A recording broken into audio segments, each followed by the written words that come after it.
Oi, gente, bom dia. Coisa linda.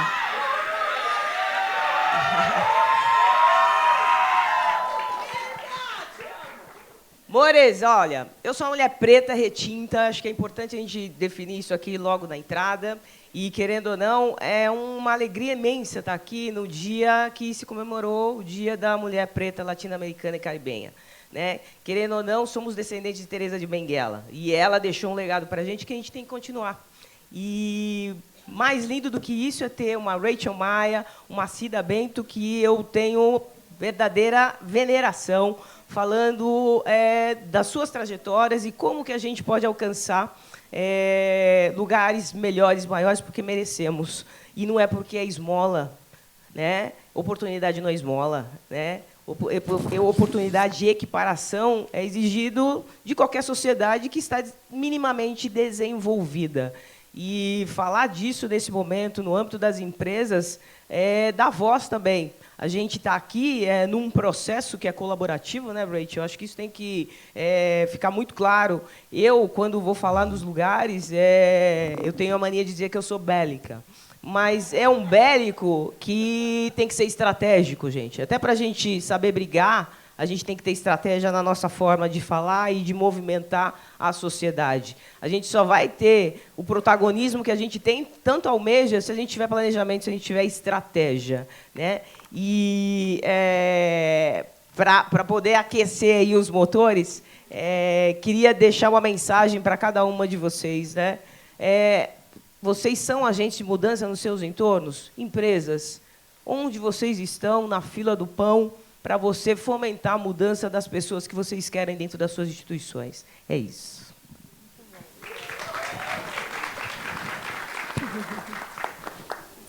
Incrível, né? Começar amanhã assim, já com tanta energia, com falas de mulheres tão poderosas. Então, primeiro, bom dia a todos, todas e todos que estão aqui no presencial hoje, nesse sábado, mas que também estão no virtual acompanhando a gente. Para mim, né, uma mulher negra, estar junto com tantas outras inspirações é algo que aquece a alma, né? Já dá energia para mais um ano longo de 2022 que a gente ainda tem pela frente. Mas, bom, gente, é uma honra estar aqui fazendo a moderação desse painel. Quero, daqui a pouquinho, já chamar a nossa quarta participante, né, a Adriana, mas quero fazer também a minha audiodescrição, principalmente para aqueles que estão nos acompanhando virtualmente. Então, eu sou uma mulher negra, eu tenho os meus cabelos trançados, eu estou com um vestido amarelo, eu uso, né, aqui um manto de lã feito pela minha mãe, né, marrom, uso uma pulseira de arte e execução Ianauá, uso um colar de madeira e óculos, né, aqui também marrom.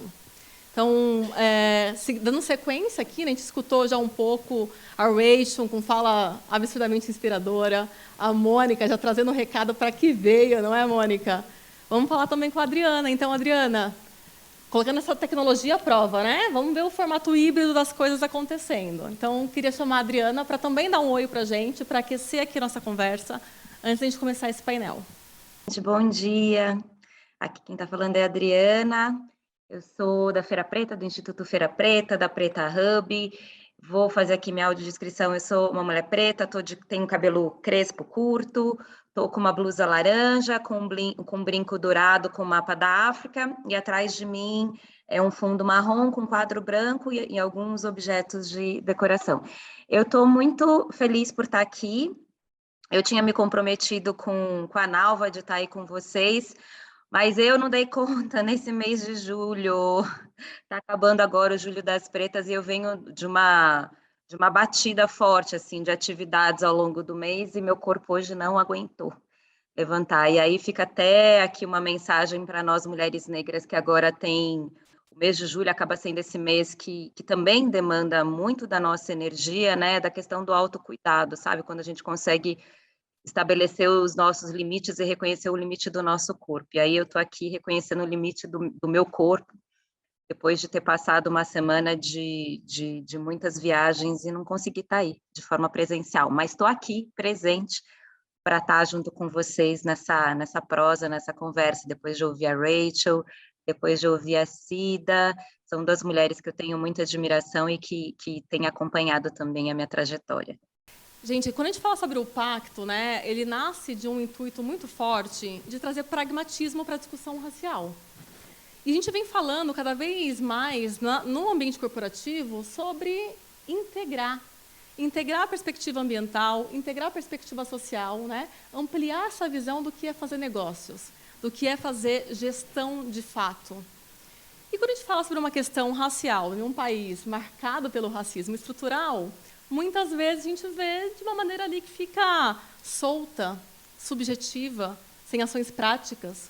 Então, quando o pacto nasce e propõe a estruturar, a pensar, a conceber um indicador, ele está dando já o recado para os ambientes corporativos. Vamos falar sobre ações pragmáticas, aquilo que a gente pode enxergar, aquilo que a gente vê para tomar ações.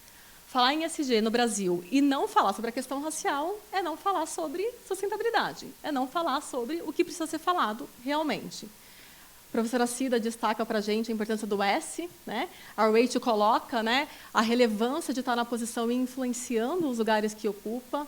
Mônica traz esse recado forte para a gente do que é estar aqui, né? E a Adriana já comenta, inclusive, sobre os nossos atravessamentos que nos faz participar e conseguir ter saúde, inclusive, para ocupar os espaços que a gente ocupa. A gente traz cargas grandes aí junto. E aí eu queria começar esse painel com a Rachel, e primeiro aproveitar e te convidar para fazer também a sua audiodescrição, porque essa mulher está deslumbrante, a gente não pode deixar de perder essa parte, né? Mas, Rachel, emendando... Deslumbrante pensa, né? Maravilhosa! Claro, com certeza. Eu normalmente faço a minha autodescrição, peço desculpas de não ter feito, mas eu sou uma negra de 1,83 m. Uau! Tranças. Um pouco de rasta, com trança, brinco, um brinquinho verde, colarzinho verde, um vestido pink, até os pés. É isso. Quer mais do que isso? É isso, gente. E é isso. Gente, é muito bom estar aqui com vocês. Obrigada. Eu acho que quando você fala em comprometer, eu sei que você não pediu ainda para falar nada, mas eu vou falar, porque eu não me aguento. Eu gosto muito do aspecto se comprometer quando dá também. A gente tem que tomar bastante cuidado com isso, porque tudo tem seu tempo. Tem o tempo de falar e o tempo de calar. Mas a gente não pode se congelar, né? A gente não pode deixar a vida passar, né? A gente não pode achar que o próximo deve tomar as suas atitudes e tomar as rédeas da sua vida. Você não precisa tomar ação todo o tempo, mas você não pode ficar inerte o tempo todo. Perfeito. E com isso, né? Rachel, que está ali presente, com uma voz muito ativa, né, nas principais cadeiras de tomada de decisão do mundo corporativo, né, seja como presidente, seja como conselheira.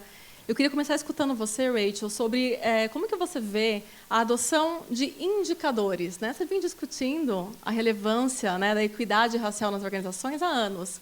E agora a gente está colocando aqui um protocolo, uma maneira de falar, vamos fazer isso com metodologia, além da fotografia, do momento estático, mas um processo contínuo. Como que você vem percebendo, então, essas práticas de gestão, esses instrumentos, né? Um deles aqui pelo indicador de equidade racial, que a gente propõe no pacto, no Conselho? Tem sido através de adoção de indicadores que as empresas têm adotado compromissos para fazer grandes mudanças e para cobrar executivos. Eu vejo que elas ainda estão tateando, muitas vezes adotam indicadores sem ter grande compromisso com o letramento, né? Muitas vezes se torna impositivo sem o conhecimento, e isso é perigoso, né? Então não pode ser só o impositivo, tem que vir com o conhecimento.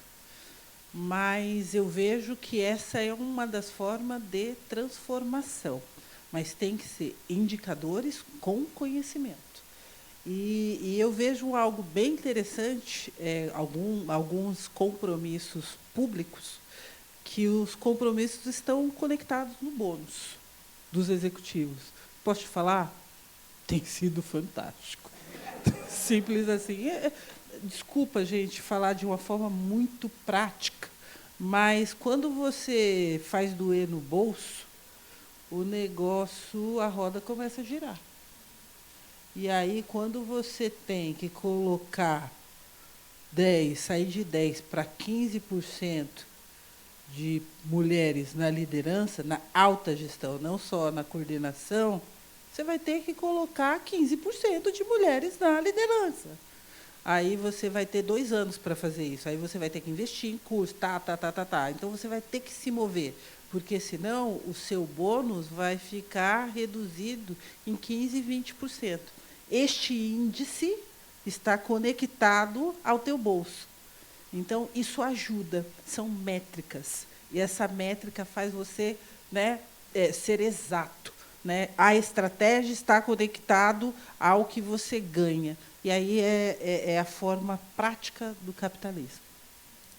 Perfeito. A gente fala de possibilidade de você criar incentivos que estão perseguindo ali o mesmo, né, um objetivo comum. Você pode traduzir como incentivo. O capitalismo traduz como ganho. Né? É assim, se você não faz, você deixa de ganhar. Excelente.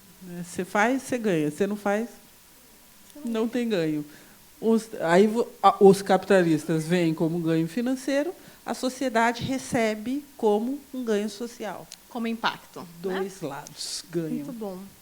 Eu quero aproveitar, nessa perspectiva, trazer a voz também da Adriana, que está ali atuando com grandes empresas, mas atuando também com todo esse mundo do empreendedorismo.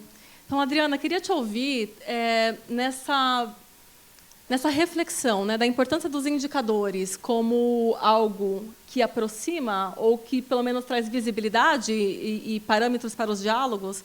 Como tem sido, na sua experiência com grandes empresas, mas também com empreendedores, como que tem sido essa tradução ou, talvez, né, apropriação desses diferentes stakeholders nessa perspectiva mais baseada também em dados? Muito novo dentro do contexto corporativo falar de inserção negra do ponto de vista da cadeia de valor, né? Tem algumas empresas que têm adotado práticas, né, de incluir empreendedores negros, mulheres e outros recortes dentro da sua cadeia de suprimentos, mas ainda eu sinto ainda que falta um modelo de governança estruturado para o tema, indicadores que ajude a entender quais são as métricas em relação à inserção desse recorte de público e também uma cultura pela diversidade dentro do tema. Meu tema especificamente está no campo do empreendedorismo. Nos últimos 21 anos tenho me dedicado a fazer um processo sistêmico, desde educação, pela cultura empreendedora, acesso a crédito, advocacy, né, construir dados, porque a feira tem se dedicado a produzir dados e pesquisas justamente né, para poder apresentar para o mercado uma construção de narrativa que sai de uma narrativa de empreendedorismo ligado à vulnerabilidade, ligado à escassez, ligado à necessidade. Mas é isso, hoje eu vejo que as empresas têm a intenção, quando a gente fala de equidade racial, tem se ampliado, né? A Cida fez um trabalho intenso nisso há mais de 20, 30 anos, relacionado à amplitude do tema de equidade racial de uma maneira mais transversal. Como ela disse, tem que ser um processo sistêmico, pensando em recursos humanos, pensando em cadeia de valor, investimento social privado, marketing, comunicação interna e externa, ou seja, você coloca uma cultura de diversidade dentro da empresa. Depois que passa, né, pelo processo do letramento racial, precisa ter uma estrutura de governança, e uma estrutura de governança que tem regras claras, que tem objetivos claros, que tem as métricas para poder mensurar. E o que eu vejo especificamente dentro do recorte de cadeia de fornecimento, ainda tem um gap muito grande, porque as empresas, elas querem, mas está ainda numa perspectiva de representatividade, precisamos ter negros, e ter negros não dá conta da complexidade do que se trata o tema, precisa rever as suas práticas. Você precisa rever a sua parte de contratos, Hoje, uma empresa liderada por pessoas negras não pode ter uma política de receber 120 dias.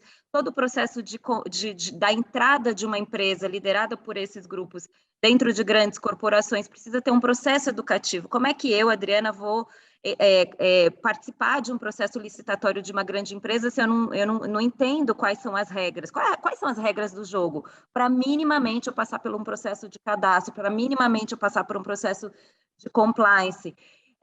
E aí eu fico pensando como é que a gente pode trazer os indicadores que possa olhar todas essas possibilidades de governança, todos os processos, os termos de compromisso no que tange o tema da inserção de empresas lideradas pelos grupos que são hoje subalternizados, entendeu? Então, há um processo de construção, há caminhos, há organizações sociais que têm feito esse processo, tem a própria Afrobusiness, tem o Integrária, muito tempo atrás, que tem feito esse processo de inserção de grupos, né, dentro dessas empresas, mas hoje precisa de uma preparação das empresas de entender quem são esses empreendedores, qual é a especificidade, qual é a característica, e à medida que essas empresas entendem quem são esses empreendedores, é preciso ter uma adaptação dos seus métodos internos para poder dar esse match entre quem deseja contratar e esses empreendedores que precisam se preparar para estar dentro das corporações. E as métricas, né, os KPIs, eles podem ajudar, assim, não só do ponto de vista se a empresa está cumprindo ou não, mas se de fato está tendo impacto. Porque, às vezes, os números, eles não podem ser vazios, no sentido frios, número frios. Tá, eu tenho o número, mas o que eu faço com esse número? Qual é a ação, né? Qual é a proatividade que eu vou lidar a partir do momento que eu consigo entender se a minha empresa ou não está adotando as metas necessárias para o processo de transformação? A Associação do Pacto pela Equidade Racial, ele traz um pouco disso no índice que ele está tentando institucionalizar quando você é um associado.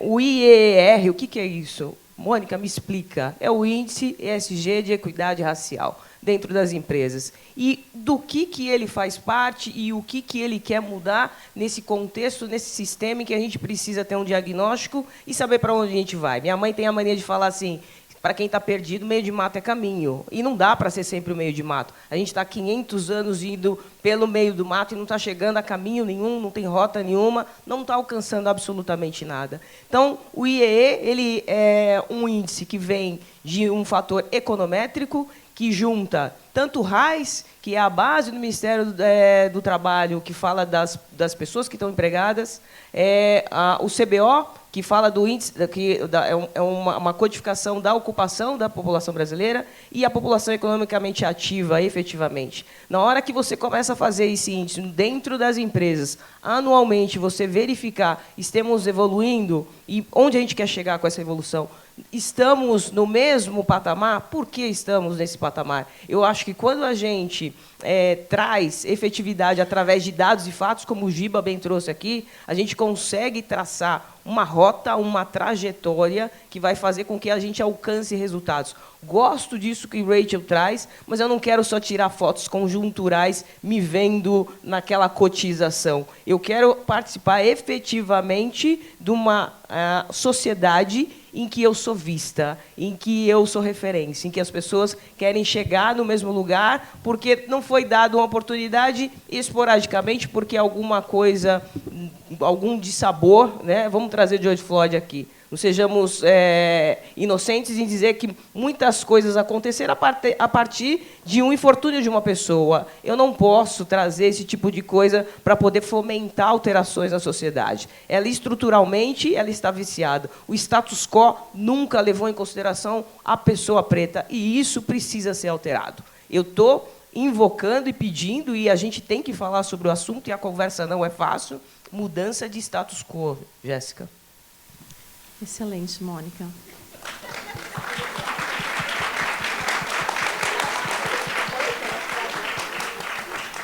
A Mônica reforça para a gente, né, como que é a concepção aí do índice que a gente propõe enquanto Pacto das Pretas para ser feito adesão pelas empresas. E o que esse índice ele tem ali como objeto final, né, ou como fruto desse índice, propor ações, de fato, pragmáticas, né, para ajudar numa estratégia que traga mais pessoas negras para o ambiente corporativo. A gente está falando de ações afirmativas, porque elas são necessárias, né? Como que a gente trabalha a equidade sem pensar ações afirmativas? A essência de equidade é isso, é você conseguir, de fato, promover as oportunidades para igualar, né, os acessos que a gente tem. Mas o índice também propõe que a gente olhe para perspectivas de investimentos de médio e longo prazo, seja investimento social privado para a educação ou para a formação de outros profissionais negros. A gente trabalha no presente, atraindo profissionais e conseguindo, né, atrair e reter esses profissionais e desenvolvendo, né, no médio e longo prazo. Então, o que a gente está falando aqui, basicamente, nessa perspectiva de mensuração e desse indicador, é como que a gente vê se isso está acontecendo. Que resultados que isso traz? Como que é a fotografia de hoje, mas eu quero saber da fotografia de amanhã, que seja nos passos que a Rachel também reforça para a gente. Então, vamos fazer os passos que são os passos possíveis, porque senão a gente paralisa e não faz nada. E eu queria trazer aqui, Mônica, para ouvir você também numa perspectiva de quem está atuando numa das indústrias, que é uma das indústrias mais relevantes do nosso país, que é a indústria financeira, né? O mercado de investimento, o mercado das finanças. Como que você percebe esses caminhos de construção, de fato, né, para uma transformação social desse contingente de pessoas negras dentro dessas estruturas? É interessante essa pergunta porque eu tenho que olhar para dentro e para fora da instituição. Quando eu me vejo dentro de uma instituição, eu estou numa instituição bancária, que é líder aí no mercado brasileiro, uma reflexão vem na mente de uma maneira imediata, né? Eu sou uma das únicas mulheres pretas que estão na tesouraria daquele banco e é triste que, quando eu vejo trainees, às vezes eles me param para poder conversar, eles falam assim: Mônica, eu acho que eu não quero continuar aqui nessa instituição, porque eu não me vejo nos lugares. E aí a representatividade que Rachel chama aqui, esse chamamento através de bônus, ela é importante. Na hora que eu começo a ver negros ocupando lugares, eu começo a me ver naquele lugar. Se eu não vejo pessoas ocupando lugares de poder, eu não acho que vou ter a capacidade de chegar naquele lugar. E, querendo ou não, a gente vê um movimento dessa instituição que tenta diagnosticar qual que é o problema, mas não trata internamente esse ambiente. Como é que chega o negro num ambiente que é inóspito, numa terra que é movediça, não sabe como que ele vai ser tratado, ele não sabe para quem pedir ajuda. Então, eu vejo que as empresas elas fazem um movimento sem pensar qual é o ambiente que está recebendo aquilo. Por exemplo, uma provocação. Vou provocar você, Rachel, porque você falou que provocar você vai ajudar a gente a trabalhar. Como que a gente faz com compliance de diversidade? Alguém que foi afetado intimamente, teve a sua dignidade ferida de alguma maneira, como que a empresa trata disso? Né? Como falar que eu quero negros ocupando lugares de poder ali, se às vezes eu sou vilipendiada na hora que eu não sou visibilizada naquele lugar? Então, olhar para dentro. Quando você olha para fora, eu acho que eu tenho um impacto que eu não gostaria de ver, porque o negro tem sido muito visto como um fomentador de altos resultados das instituições financeiras. Né? Se você pegar a população mais pobre do Brasil, ela é o quê? Ela é negra. Eu vi esses dias a Neiva Justa falando no LinkedIn que, se o Brasil fosse uma pessoa, ele ia ser uma mulher preta. Que tratamento eu estou dando para essa mulher preta? Né? Só para poder alavancar negócios, né, institucionais? Né? Até que ponto eu estou vendo ela pelo ponto de vista da dignidade da pessoa humana? Até que ponto ela está sobrevivendo e não está vivendo? Até que ponto ela está dando atenção para os filhos dela e falando: meu querido, meu filho, educação é que vai levar você para algum lugar, porque ela está tendo que correr atrás da sobrevivência da tua prole. Então, falar da diversidade em instituição financeira é tentar descer. A gente está num nível muito raso ainda, em que essas conversas elas precisam ser travadas e resultados precisam ser alcançados a partir de diagnósticos. E aí acho que o pacto vem para isso, e eu fico muito feliz de ver mulheres imbuídas do seu poder e dessa posição que tem que ser de destaque. E a gente vai ter que falar, às vezes, o óbvio, mas o óbvio da Mônica não é o óbvio da Jéssica, que não é o óbvio da Rachel, e nos lugares que a gente transita, são óbvios diferentes que precisam ser tratados, e a gente não pode ter medo disso, gente. A gente precisa reverenciar quem vem antes da gente e sofreu tão mais, e a gente chegou até aqui. Então, vamos abrir caminho, vamos pavimentar para que outras mulheres, homens, pretos, e não só pretos. Eu acho que a oportunidade ela tem que ser nivelada para todos, né? Eu vejo muitos indígenas, quilombolas, agora a gente falando num layer maior, falando de diversidade religiosa, diversidade de nacionalidade. A gente tem tanta coisa para tratar, mas se a gente só tratar de uma maneira que seja romantizada, a gente não vai sair do lugar, vai ficar mais 500 anos aqui. A ideia agora Ela é tratar pergunta com e ela dá a resposta, né? É doida. É doida. Ela provoca, a Mônica é doida. Mas vamos junto, vamos junto. Ela já deu a resposta, é Mas me isso. responde, bonita, Está estou te me esperando. sistematizando. Não, mas é isso, é a diversidade. Não tem como fazer de outra forma, tem que mensurar, tem que trazer dados. Por mais que você queira trazer como status quo, se você não falar letra, você não trouxer como conhecimento, você não vai mudar. Se você não trouxer como parte da governança, eu não posso só diversificar, trazer para os meus olhos como diverso, quantificar, mas não gerar como cultura de pertencimento, não adianta absolutamente nada. Quanti não é quali, eu quero gerar uma vida qualitativa para esses pretos que eu coloco aqui dentro. Então, esta vida do agressor, o agressor tem que ser letrado, para parar de agredir. Porque, caso contrário, ele vai continuar agredindo.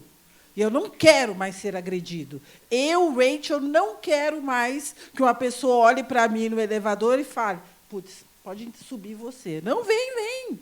Eu não precisa ficar com nojo. Não aconteceu já com vocês? Tenho certeza que já aconteceu com todo mundo. Eu não quero mais ir na escola e falar, para de cantar cabelo de árvore para mim ou para minha filha. Eu não quero mais que você finja que não está ouvindo, que a ideia estratégica foi minha. Entendeu? E tudo isso, mas isso é letrar, é desconstruir, porque ontem não tinha, hoje tem. Preta tão inteligente quanto você.